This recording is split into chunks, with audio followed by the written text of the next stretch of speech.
Hello everyone, welcome back to Subject Venture, in which today we are going to study real GDP, nominal GDP, GDP deflator.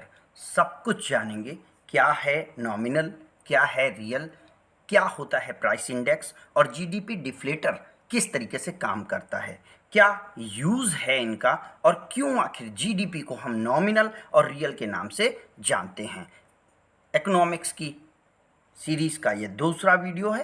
पहला video upload हो चुका है, link description box में मिल जाएगा। आपसे निवेदन है आप उसे देख लें।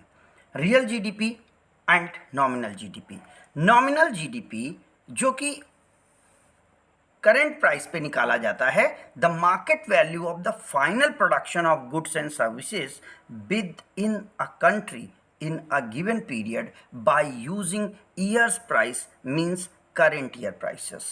आप बिल्कुल क्लियरली समझ लें, डोमेस्टिक प्रोडक्ट जीडीपी को जब हम वर्तमान ईयर के प्राइस के साथ मल्टीप्लाई करेंगे तो हमें नॉमिनल जीडीपी मिलेगा। ये मॉनेटरी जीडीपी या जीडीपी करंट ईयर कहलाता है। Nominal GDP quantity multiply prices of the current year होता है। रियल जीडीपी क्या है? नॉमिनल जीडीपी को जब हम एडजस्ट कर लेते हैं for the change in the price level पे आने वाले चेंज को जब हम जीडीपी के साथ एडजस्ट करके देखते हैं using the prices from the base year यानी कांस्टेंट प्राइस पे हम प्रोडक्शन देखते हैं और प्राइस हम बेस ईयर का लेते हैं जीडीपी की वैल्यू मॉनिटर करने के लिए instead of current year. It is known as a real GDP. It is used in the nominal GDP. Real GDP adjusts the level of output for any prices changes that may have occurred over the time. So real GDP equal to quality multiplied by price of the base year। यहाँ पर production change होगा। Base year क्या है friends? Year used for comparison of the determination of price changes. किसी भी price को तभी हम देख पाएंगे कि वो कितने परसेंट से चेंज हुआ है जब हम पहले कोई प्राइस लेंगे। सपोज हम कहीं पर 2010 में अगर किसी चीज़ की वैल्यू 100 मानते हैं तो 2012 में अगर उस चीज़ की वैल्यू 120 होती है तो 100 से 120 पर यानी 20% का चेंज आएगा। इसीलिए हम किसी न किसी ईयर को बेस ईयर के तौर पर मानते हैं। ये बेस ईयर हमारे जीडीपी डिफ्लेक्टर के तौर पर काम करता है। डिफ्लेक्टर में बेस ईयर हमेशा इक्वल टू 100 होता है, ये याद रखना है। बेस ईयर कांस्टेंट ईयर है। करंट ईयर प्राइसेस क्या हैं? The prices at which goods are sold in a nation in a particular year. एक विशेष समय के दौरान जिस वैल्यू पर किसी कंट्री में गुड्स को सोल्ड किया जा रहा है वो particular price current year price कहलाता है और इसे हम नॉमिनल जीडीपी कैलकुलेट करने के लिए यूज़ करते हैं। कांस्टेंट प्राइसेस क्या हैं? The prices from the base year that are used to calculate the real GDP in other year is constant price. This allow for more accurate measure how a country actual output changes over a time because using constant prices cancel any changes in price level between years. Let's see the example. There are 2 years taken for the example, year 2020, year 2022. Goods wheat and sugar हैं। wheat का production 2020 में 20 ton हो रहा है और sugar का production 5 ton हो रहा है। करंट ईयर में प्राइसेस 2000 रुपीज़ पर टन हैं और शुगर प्राइसेस 500 रुपी पर टन होने पर हम देखेंगे कि हमारा nominal GDP quantity multiplied by price होता है। तो 20 ton multiply 2000 equal to 40,000 will be value of nominal GDP while 5 multiply 500 2500 rupee will be nominal GDP of sugar. So GDP MP at current price means nominal will be 42,500 रुपी। अगर हम 2020 में इसी production को हम देखें लेकिन 2 साल के दौरान हमारा प्राइस चेंज हो चुका है। नाउ जो वीट प्राइसेस हैं वो 2000 से 3000 पे चले जाते हैं और शुगर प्राइसेस 500 से 800 पे आ जाते हैं। तो हम मल्टीप्लाई जब करेंगे तो 6000 रुपी नॉमिनल जीडीपी 60,000 रुपी नॉमिनल जीडीपी आएगा हमारा वीट का और 4000 रुपी नॉमिनल जीडीपी आएगा हमारा शुगर का। इस तरीके से 64,000 नॉमिनल जीडीपी हो जाएगा, जबकि ओरिजिनल में कोई चेंज नहीं हुआ, इसीलिए ये नॉमिनल है। रियल ग्रॉस डोमेस्टिक प्रोडक्ट क्या है, रियल जीडीपी क्या है? Is an inflation adjusted measure. ये इन्फ्लेशन को एडजस्ट करके जो हम स्टेप निकालते हैं वो हमारा ये मीज़र होता है। It reflect the value of all goods and services produced by an economy in a given year expressed in the base year prices.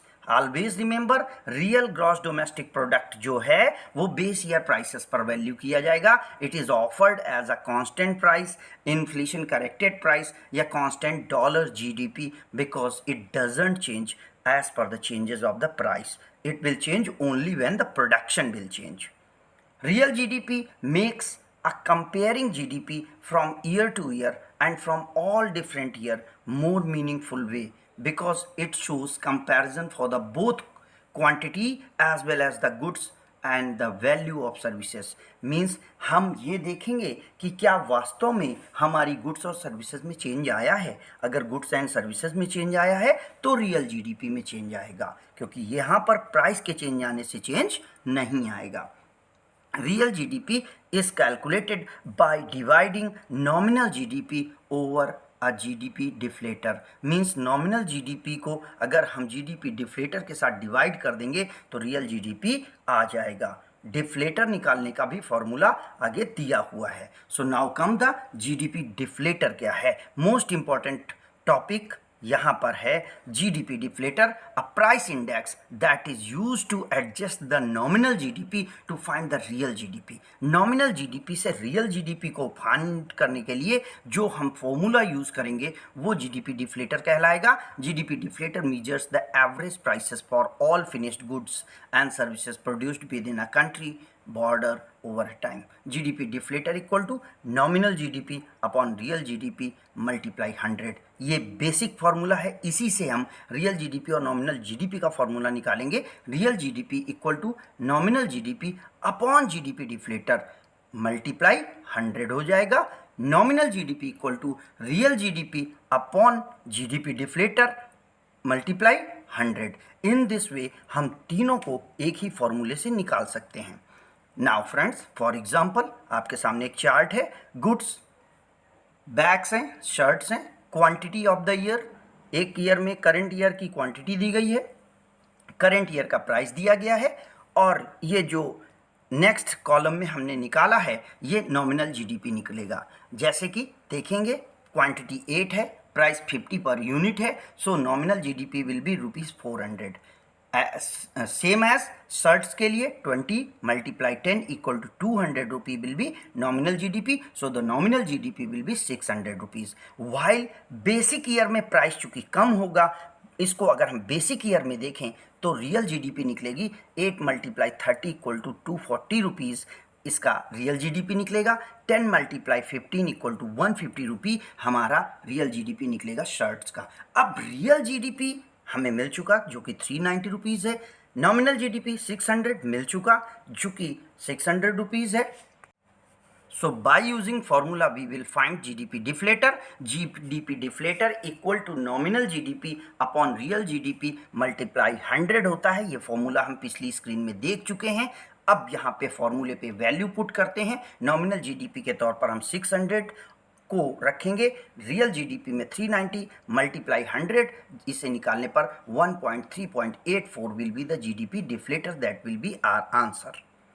Example के तौर पर एक और एग्जाम्पल लेते हैं। एग्जाम्पल ये है कि सपोज एक कंट्री है जो कि 10,000 गुड्स का प्रोडक्शन करता है और मार्केट प्राइस हर गुड का पर यूनिट 500 रुपीज़ है in the year 2000 which is the base year. अब जीडीपी को कैलकुलेट करेंगे तो बेस ईयर की GDP 10,000 multiply 5,000 equal to 50 lakh होगा। इन नेक्स्ट सिचुएशन चूंकि 2000 के बाद हमारा जो नेक्स्ट ईयर है वो 2015 है। यहाँ पर गुड्स एंड प्राइसेस की प्रोडक्शन चेंज हो चुकी है, प्लस वैल्यू भी हमारी चेंज हो चुकी है। तो नेक्स्ट सिचुएशन में 2015 में हमारे यहाँ प्रोडक्शन सेम रह रहा है, पर चूँकि टाइम एक्सपेंशन हुआ है तो 2000 से लेके 2015 तक प्राइस 4 टाइम मल्टीप्लाई कर जाता है, तो 10,000 मल्टीप्लाई 2,000 इक्वल टू 2 करोड़ हो जाएगा।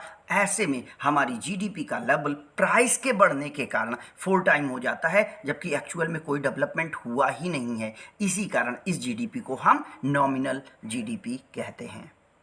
GDP deflator is a price index. Again GDP deflator पर वापस आते हैं। जीडीपी डिफ्लेटर है क्या? ये एक ट्रिक्स है जो कि एवरेज प्राइस जो कि गुड्स और सर्विसेज का हम लेते हैं, जिनको कि एक देश की बाउंड्रीज के अंदर एक साल में प्रोड्यूस किया गया है, वहाँ पर हम इस इंडेक्स को यूज़ करेंगे। Changes in the average price level जो कि इन्फ्लेशन होगा या डिफ्लेशन होगा, can be calculated between year. किसी साल से जो कि बेस ईयर है उससे प्रेजेंट साल में कितना प्राइस का चेंज आया है, this will be calculated by GDP deflator. How? This is not most commonly used price index for tracking inflation और डिफ्लेशन। प्रेजेंट टाइम में इन्फ्लेशन और डिफ्लेशन के लिए इस तरीके से जीडीपी डिफ्लेटर का कैलकुलेशन यूज़ बहुत सारे देशों में नहीं किया जा रहा है, जबकि ये one of the most ancient and prominent and reliable method है। कॉमन मिसकॉन्सेप्शन क्या है? हमारे साथ परसेप्शंस क्या हैं?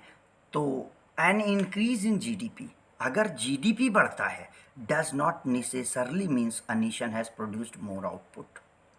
याद रखिएगा, जैसे कि पिछले एग्जांपल में हमने देखा 50 लाख से 2 करोड़ आउटपुट हो रहा है, जीडीपी हमारा बढ़ गया, 4 टाइम बढ़ गया, बट चूंकि प्रोडक्शन सेम है, it must be whether specified GDP in question is nominal और रियल। अगर जीडीपी रियल है तब तो बढ़ने पर वास्तव में ओरिजिनली डेवलपमेंट हुआ है, अगर नॉमिनल है तो नहीं हुआ।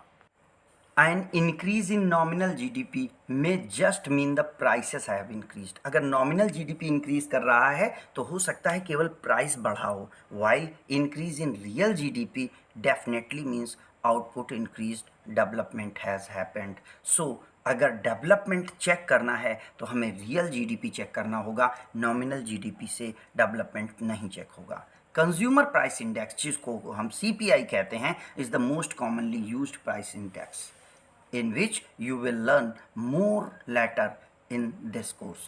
Main points of real GDP as under, ये GDP के जो पॉइंट्स हैं उनको हम नीचे डिस्कस कर रहे हैं, CPI पे हम बाद में कभी डिस्कस करेंगे। Understanding the real GDP is a microeconomic static that measures the value of the goods and services produced by a country in a specific period adjusted for inflation. Real GDP inflation को effect करते हुए, take इन account करते हुए हमारे देश की value और growth को नापने का तरीका है। Essentially it measures countries total economic output. चूँकि ये जीडीपी है, ग्रॉस डोमेस्टिक प्रोडक्ट है, ये प्राइस एडजस्ट कर चुका है। चूँकि हम पीछे से डिफ्लेटर यूज़ करते हैं, एडजस्टेड प्राइस को चेंज कर लेते हैं। Government use both nominal and real GDP as a metric of analyzing economic growth or purchasing power over a time. This is done in using GDP price deflator, also called as a implicit price deflator.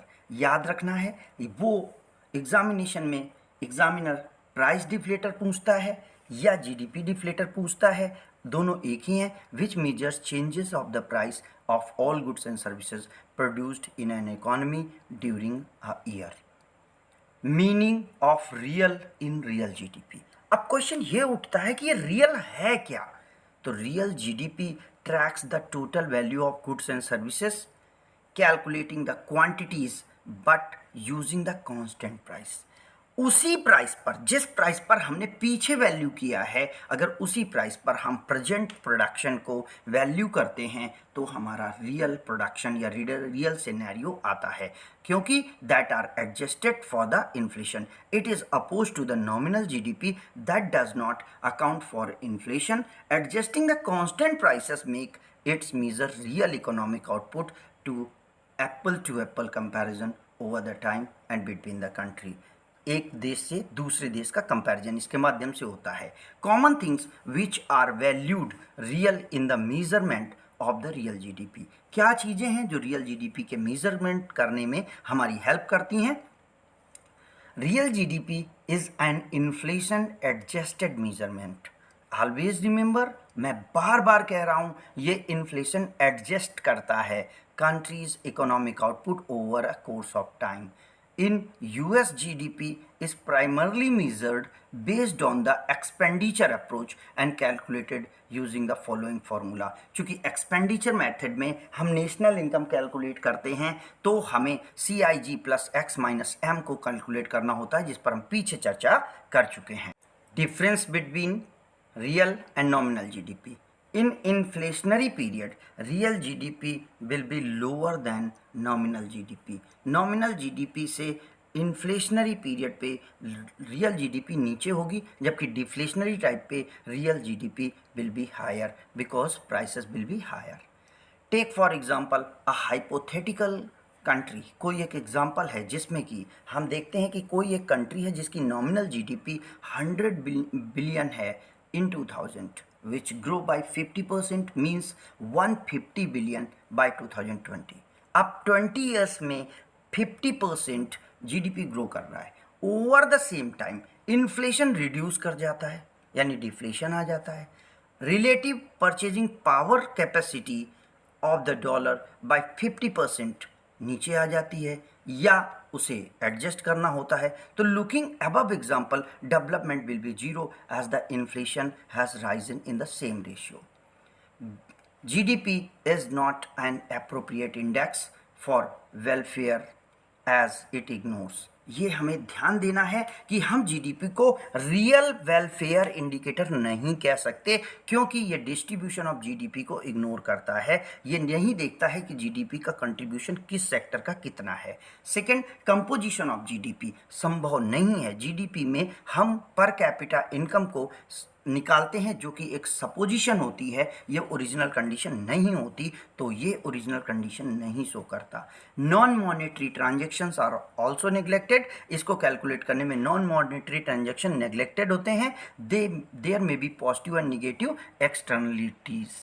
Externalities are positive or negative impact of economic activity on the others without involving any price or penalty। किसी काम के अच्छे होने से क्या और अच्छा होगा, खराब होने से और क्या खराब होगा, ये निगेटिव एंड पॉजिटिव इम्पैक्ट है।